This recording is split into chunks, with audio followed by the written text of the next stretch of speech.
بسم الله الرحمن الرحيم. إذا أردت أن أتحدث عن قصة نجاح مبدعة وقناة ثقافية متنوعة وصدق إخلاص ومثابرة واجتهاد وتنظيم قل نظيره في أماكن متعددة، فإنني أنا أتحدث عن مجلس نادر الوجود بالأمكنة. إن أردت أن أتحدث عن ذلك لم أجد أمامي إلا مجلس الزهراء الثقافي، وللتحدث عن ذلك أحتاج إلى أيام متعددة، ولكن اختصارا جدا وفي محاور قليلة أدرج بعض مميزات المجلس بالتالي: 1.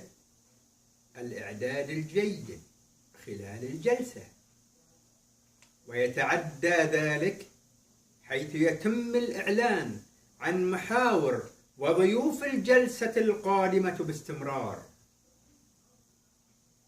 2.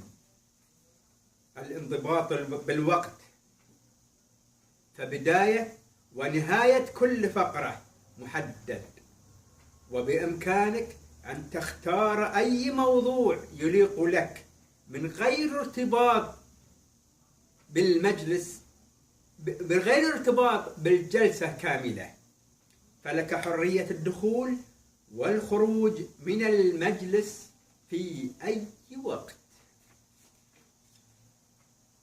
3. التنوع بالمحاضرات وضيوفها. 4. مشرفي المجموعة يتحدثون ويمثلون جميع أعضاء المجلس في جميع المناسبات والزيارات، بل ويقدمون ذلك على أنفسهم. 5. تسجيل جميع الأحداث التي تدور خارج المجلس من زيارات يقوم بها مشرفي المجموعة، مثل زيارة بعض العيادات الجديدة، المحلات التراثية النادرة، بعض الباعة المتجولة. 6.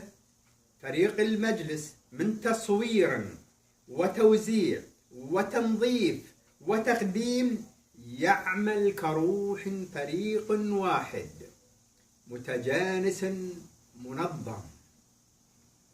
7. حمل الأمانة بما تحمله هذه الكلمة من معنى. حقا حملوا ما يريد والدهم منهم، بل تعدى ذلك إلى تطوير المجلس وإقامة ذكرى سنوية كبرى لوالدهم المرحوم مؤسس المجلس. وأخيرا وليس آخرا، لا أبالغ أن قلت إنه مجلس صعب التقليد، والوصول إلى مستواه صعب المنال، ومن لم يشكر الناس لا يشكر الله، فجزى الله القائمين عليه خير الجزاء، وجعلها الله في موازين حسناتهم، آمين يا رب العالمين.